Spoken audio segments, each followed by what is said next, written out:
Oh, there we go. Live on Instagram, live on YouTube, live on a Monday night in Toronto. Ladies and gentlemen, for the second day in a row, I am Chris Schreier, the Toronto Beer Podcast. Not feeling as loosey-goosey now, man. I'll tell you that for free. Oh, sorry for yawning into the microphone. Anyway, what do we got? It's a bit later than normal, 9:40. But guys, you're not getting up to do anything tomorrow, so it doesn't matter. I could record this at 1 a.m. and you'd probably still be bored and looking for something to do. I just had a delightful round of golf with my buddy, Sam J, friend of the pod. He's in BC right now, and we played a round of golf, a 9. Played Pebble. The front 9 at Pebble. And funny enough, we drew even Steven. Isn't that nice? Yeah, we were playing on WGT Golf. I know I've mentioned this before, but if you're interested in golf, you like the video games, it's on your phone or your tablet. I myself found it in the Apple App Store.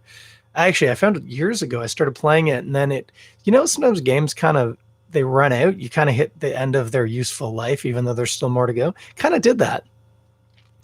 And then I heard Jack Black and Conan O'Brien in an interview. And Jack Black was talking about how he's been playing it and has been spending an obscene amount of money on equipment and clothing and such in the game, which is crazy, but I guess he has the money to do it, so go for it. And I thought, I used to play that game, and I opened it back up, and I have been real into it every day. Play it at least once a day. More often 2 or 3 with the crazy times we're in right now. But this is not the Toronto WGT Golf Podcast. This is the Toronto Beer Podcast, and I have an absolute banger. This is a stay-in-home kind of beer, holding it up for the good folks watching at home. This is a Wellington Imperial Russian Stout. That dark crimson red can. Oh, it looks scary. You know, they say in Soviet Russia, beer drinks you. I don't actually understand that joke, but sometimes it works. Anyway, let's crack into this, and I'll tell you about the beer, and I'll tell you about the style, because it's pretty cool how we got this beer. Here, let's get some Foley. Hey, by the way, I noticed, let me look here. I think we're okay. My shock mount on my microphone, the bands, the elastic bands that hold it in place, basically what that does is it suspends the microphone so it's not touching the microphone stand, and any vibrations that come up the stand don't make it across the elastic bands, but they're stretching because they're getting older, and it does look like it is floating right now, which is good. I don't know if you could hear me say that. But I noticed in the last step, there was a lot of banging as I set stuff down on the desk. So my apologies for that. Hopefully the technology is fixed. I tied some knots in the elastic bands to tighten it all up. Anyway, what do we have here? So I mean, pour it if you're watching at home. This is an Imperial Russian Stout from Welly. And if you are watching at home, let's not use the do not adjust your television joke again. Although it would have been better here, because that's what Arsenio said. Do not adjust your television. I am black. Do not adjust your television. This beer is black. It is solid and opaque. But no surprise, it said stout right there in the name. So we shouldn't have been caught off guard by that. It is a dark black beer with a sort of tan tending towards khaki kind of head. Gets a little mocha-y sometimes, depending on how and where you get it and how it's poured. I'm going to do the beer first, and then we'll talk about the style as I continue sipping on the beer, because I know this beer. I know it well. I'm a fan, and I'm going to want to drink it all. So let's stick our old smell holes in it. That's the technical term for nose, by the way. If you know the Latin for nose, translates literally to smell holes, I think. Or not. Anyway, this beer, man, coffee, a little smoky, definitely chocolate. Something rum, maybe, almost like very dark rum, which would be kind of in the burnt sugar category, I suppose. But something about it made me go rum first. So, delightful.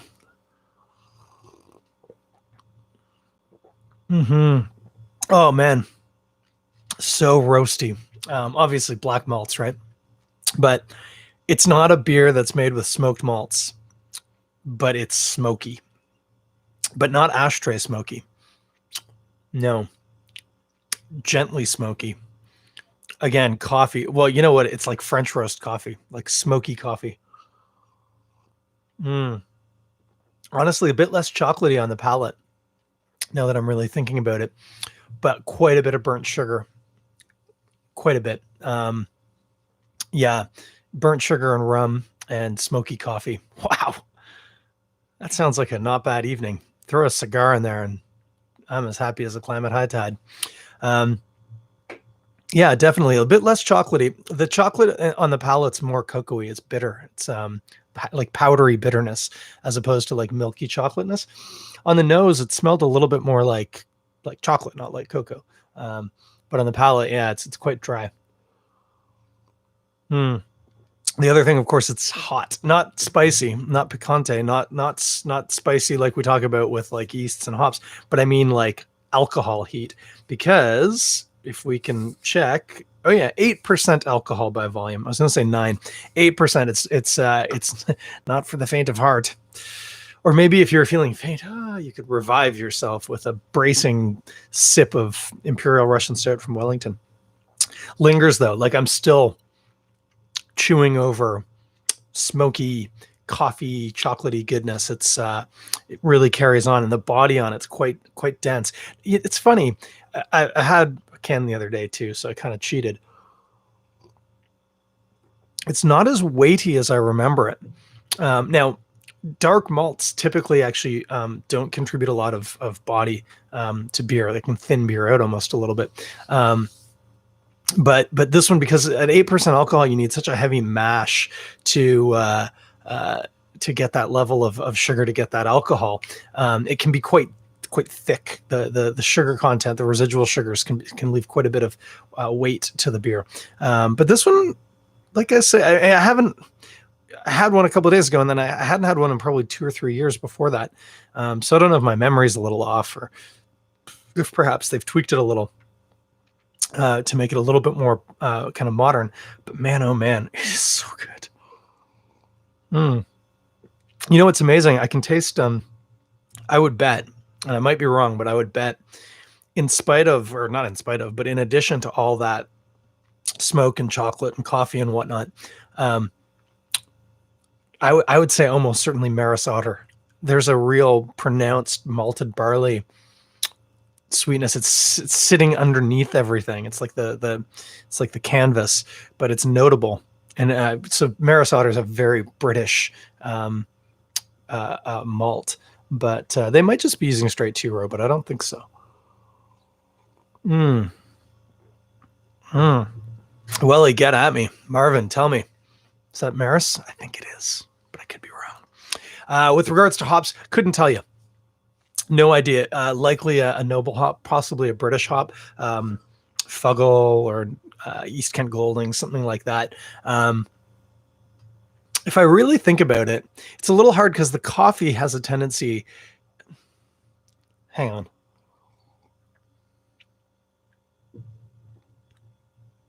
There is something, could be a little leafy, but it could be, I'm not sure if that's that coffee that I'm getting or if that's the hoppiness. It is bitter, but that's it, in part from the bitterness of the charred malts, which do impart actual bitterness, not just perceived bitterness, but in your mouth bitterness. And then there would be a generous amount of hops in here, but certainly not as much as an IPA or something like that. So it's hard to say. Not a lot of hop presence, but certainly some serious bitterness. And if there weren't hops, it would be almost undrinkable. It would be so sweet. So they're definitely in there, but it's not really a major player in the flavor component. Like I say, something maybe a little leafy. When I say leafy, I mean like dried, like almost like fallen leaves in the autumn. I don't know why I said autumn that way. It was an unusual pronunciation. Maybe I am as loose as a goose again today. Didn't have any of that coffee today, but anyway, delicious. This beer, not as widely available as some of some of Wellington's other offerings. Oh man, sort of 2 for 2, man. Holding it to the camera sort of awkwardly so y'all can see it. Beautiful red can, the big welly boot on it, Imperial Russian Stout. Very classic Wellington can now. It's not as widely available because the style isn't as widely popular, but if you see it, grab it, man. Oh, it's a good beer. This is a real banger. But yeah, LCBO, possibly grocery stores, definitely at the brewery if you're out Wellington Way, which of course is Kitchener, Cambridge, Waterloo, somewhere in that area. I don't know. It's not as far as London. I can tell you this. They're west of the Don, but east of Manitoba. Does that help? That's sort of how I operate. So west of the Don, they're a brewery west of the Don, and really, really cool. Mainly historically very traditional British style ales, and put a pin in that if you would be so kind. But they have expanded in the past few years, more than few, but in recent times, let's say, into more New World styles. So I mean, just reaching into my fridge. This is a Welly Upside IPA, and it's a hazy, juicy, tropical boy. Very modern style. Different looking can, too, but you will note, of course, if you're looking at the camera, there's the boot. And this is it's got a dirigible. I never know how to say that. A Zeppelin. It's got a blimp on it. And I'm wondering if it's either the R100 or the R101. If you're familiar with Muddy York has a beer called R100, named after the dirigible of the same name. But what's really interesting, I knew a little bit about that it was this giant airship that flew from Britain to Canada, and there's pictures of it actually in the archives. Look up on Instagram, Old Toronto. They do great photos of Old Toronto, and also the Toronto City Archives has a great Instagram feed. And a little while back, they actually had a picture of the R100 cruising over Toronto. I mean, it looks like something out of a movie. It doesn't look right. But then listen to, it might have been a Radio Lab, or I can't remember, but there was a podcast recently talking about the story of R100 and R101, and they made it into a contest. And I think it was the R100 was made entirely by a private company, and the R101 was made entirely by the British government. And I shouldn't be laughing because people died. The R101 crashed real bad. Like, these was in the days of hydrogen-filled balloons. Think the Hindenburg, but worse. It was enormous, and it just vaporized. So anyway, horrible loss of life. And if anybody in your family in the history were part of that disaster, my sincerest apologies and regrets, but also it's a really messed up story. Made for a good podcast, I'll tell you that for free. I'm actually looking at some screens now. My friend Mike Jones is saying hi. Mike would be somewhere in the prairies right now. I used his last name too, and that wasn't on. He probably doesn't care. He'll tell me in a second via comment. So, hey, what's up, man? And good to see you guys. Some other people watching too, by the look of the count. So, man, I'll tell you this. The pandemic's been good for the live viewership of the Toronto Beer Podcast. Again, apologies if it's negatively impacted you through, financial or life inconvenience, but sure has helped the live viewership here. Let's talk about Russian Imperial Stouts, and let's just give her, man. Let's just give her. Where are we at? Oh, I can't even tell you because I changed my time on my thing. Oh, YouTube's got it. 14 minutes. We're coming up on 14 minutes. Great. Tons of time. And we got nowhere to be tomorrow, guys. We got nowhere to be. Look, Mike says no worries. Thanks, buddy. Russian Imperial Stouts. This is called the Imperial Russian Stout, but the style is the Russian Imperial Stout. And man, if there's a good beer story, this has got to be it. You see, here's what happened. And I'm going off memory here, and it's hazy. I could just grab my Oxford Companion to Beer, edited by the glorious and immensely knowledgeable Garrett Oliver from Brooklyn Brewing, but I'm not going to. I'm just going to do it by memory. Look it up if you want. Russian Imperial Stouts. The court of Catherine the Great in St. Petersburg required beer from Britain. I got a hankering for some British beer, and can't say I blame them. The problem, of course, was that that beer needed to travel from the mean streets of London, or perhaps Burton-upon-Trent, up through the North Sea, into the Baltic Sea, and into St. Petersburg itself. A wonderful city, if I may say so. If ever you are presented the opportunity to go, do. You will not regret it. But I digress. They needed beer, and much like the possibly somewhat apocryphal story about how IPA came to be, because it needed to make the long, lengthy sea voyage from Britain to India, and therefore they made it with higher alcohol and significantly more hops, because both of those are preservatives. They did the same with stout. So rather than making a 3.5 to 4.5% alcohol stout, mildly hopped, very refreshing, slake a thirst, I'll tell you that for free, especially if you're working down on the docks. Grab yourself a porter and some oysters, or a stout and some oysters, because that's cheap poor people food. Uh-oh, my cameras are both going out of focus at the same time. What's happening here? Do that. Oh, we're back. Okay, don't worry. Anyway, I digress. Russian Imperial Stout. So that's what they did. They made these stouts, and I feel like the first brewery that did it, if I remember, might have been Wells. I went to a beer dinner a while ago at Amsterdam, and they had the brewer from Wells and Young's in, and he was telling some amazing stories about making this very beer, because it disappeared for ages and ages and ages and ages. Nobody wanted it. It wasn't a style that anybody cared about. Russians were all busy drinking vodka, and Britons thought it was a stupid drink. So it was like for like a long time, like 150 years or something, it wasn't produced, but they still had the recipe. And so they took it out and dusted it off and started making it again. This was quite some time ago by our standards. I think it was post-war. But it was wildly popular, and now tons of people do it. And in fact, for a stretch there, Russian Imperial Stout, or double stout, as some American brewers called it, which was obnoxious. No offense, guys. It was the real darling of the craft beer world, sort of as people were kind of realizing that you couldn't just keep adding hops to IPAs and see where you got. They had to do other things. This really suited that extreme taste profile, you know, big hoppy boozy IPAs. So what can you do to keep up with that? How about big hoppy boozy Imperial Stouts? Yay. And then of course what happened that was so adorable was you know, we had IPAs and double IPAs, which is, I think, why they started sometimes calling them double stouts, which was stupid, but it was Imperial Stouts. But then anytime anybody made a beer that had slightly higher alcohol and more hops, they would just call it an Imperial something. And so, you know, there was like, there was Imperial, what was it? There was like Imperial brown ales. And it's like, it's just, that's dumb. It's just a high alcohol brown ale. I one time got Stephen Beaumont, writer about town, the OG, if you really get down to it, to throw actually a very fancy pen. It wasn't like a Mont Blanc, but it wasn't far off, I don't think. And by throw, I would actually change that to possibly whipped a pen at me, hit me in the chest, if I recall, at an LCBO sensory tasting room, because I suggested that perhaps somebody should make an Imperial mild and it would just be a regular stout. He did not see the humor in that situation. I think he was a little tapped out on the Imperials at that point. Bless his soul.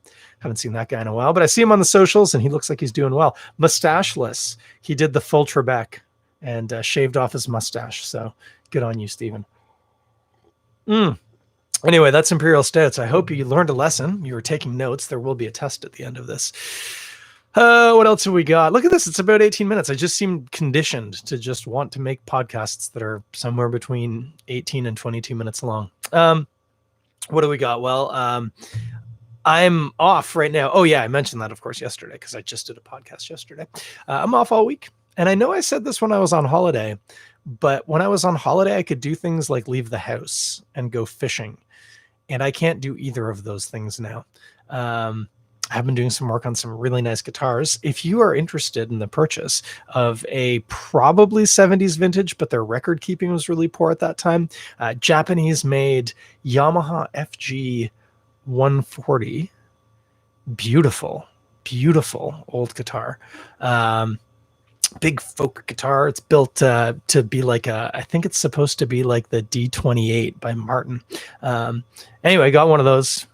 if you're in the market, beautiful acoustic guitar, and a really nice Telecaster. It was a Squire, but I really overhauled it, relicked it up, fresh electronics. It's somewhere between a Mexican-made Strat and an American-made Strat now in terms of components.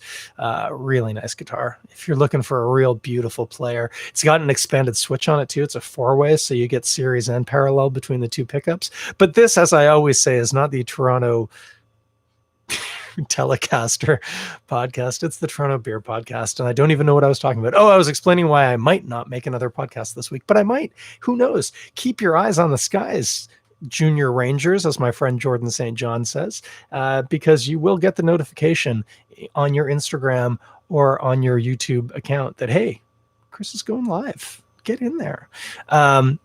And also it'll show up in your podcast feed if you missed that. So Lord knows you're probably listening to a lot of podcasts right now. Unless you have kids. I found my podcast consumption's really rolled off since I've been home again. But I digress. Yeah, funny mentioning Jordan. And actually I see he's got a message for me here on Facebook Messenger. I'll have to check just as soon as this episode is done. But I know for a fact, so Jordan, if you didn't know, also a beer writer, we were kind of heavily active around the same time. And then he's stayed active in different ways. Not so much on the blogging front, though still occasional posts for sure. But he is also the co-author with Robin LeBlanc of I'm going to screw this up, Ontario Craft Beer Guide to Ontario Craft Beer. I've got the ingredients. I just don't know if I have the recipe right. But anyway, you get the point. Fantastic guidebook to. They constantly try and have every brewery, but of course, actual printed books take a while to turn around. So there's always new breweries by the time it comes out, which is like, you might think they probably saw that coming because it's a bit of a, every year they got to make a new one. I don't know if they do it yearly now, but they could. Anyway. Jordan and Robin also host a beer podcast, which if you listen to this one and you don't know about theirs, that's interesting, but I'm not going to judge you. But look it up. I think it's called the Ontario Craft Beer Guide Podcast. They're also into just keeping it simple. Don't need to dress it up. No fancy words. Say what it is. Does what it says on the can. Anyway, I know that they've been talking about, they're interviewing some original brewers. Now, I don't want to spill the beans, but I will tell you, I'll give you a little taste.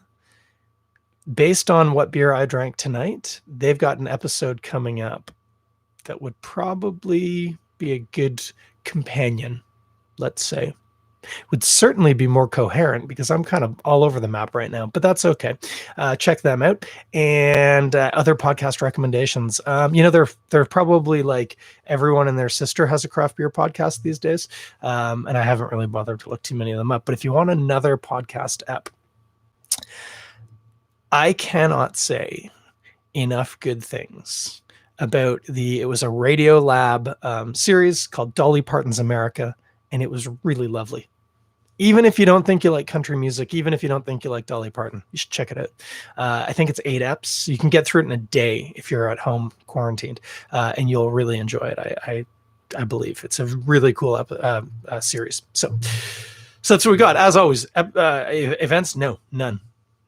Let's make an event. How about this? Okay, I might do a podcast later this week. I'll definitely do one next Monday, for sure.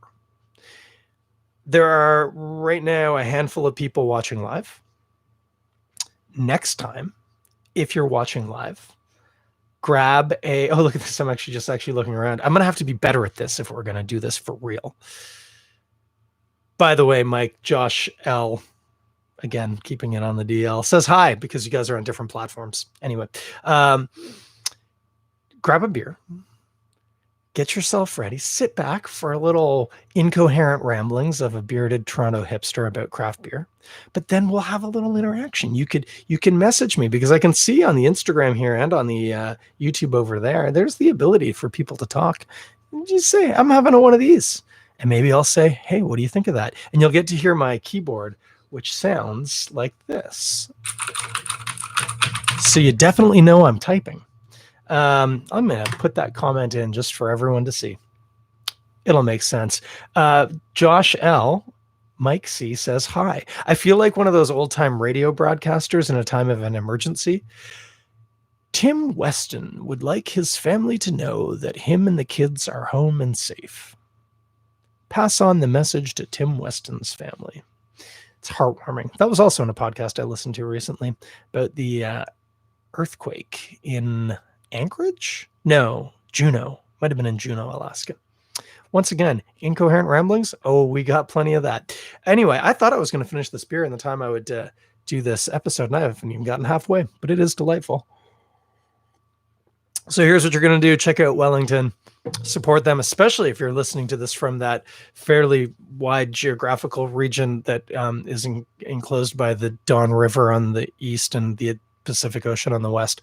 And if you're in that region, definitely check them out. And look for them at the grocery store, because I know their beer is there. Their special pale ale is like bonkers. And the Arkel Best Bitter is amazing, especially if you find it on cask. It's really good on cask. So not a lot of that going on right now, of course, because everything's closed. So but bank that one, put it in the back of the old head. Other than that, what do we got? We got nothing. We're going to have a party on Monday. Everyone's going to bring a beer. It's going to be BYOB. That's what the episode's going to be called. Hopefully I'll drop another one at you sometime this week, just because I can. Maybe midday, just like the one yesterday was. We don't know, but we'll see. Until then, stay safe. Stay inside, please. If you go out for a walk, that's great. Just practice your social distancing. Make use of like the pay and pick up at the Loblaws, whatever you need to do. But be chill. Have a good evening. Oh, interesting. Late breaking news. Josh L., who is not in the geographical region bordered by the Don River on the east and the Pacific Ocean on the west, has noted that he's getting into the spirit already. He's currently having a Lagavulin 11-year-old Offerman edition. That's the Nick Offerman whiskey, which is a real banger of a whiskey, I'll tell you that. Nice one, Josh. Wish I had some of that. Anywho, take care of each other, guys. See you. I won't see you, but I'll hear from you, and I'll talk at you soon. Yeah. Let's go with soon.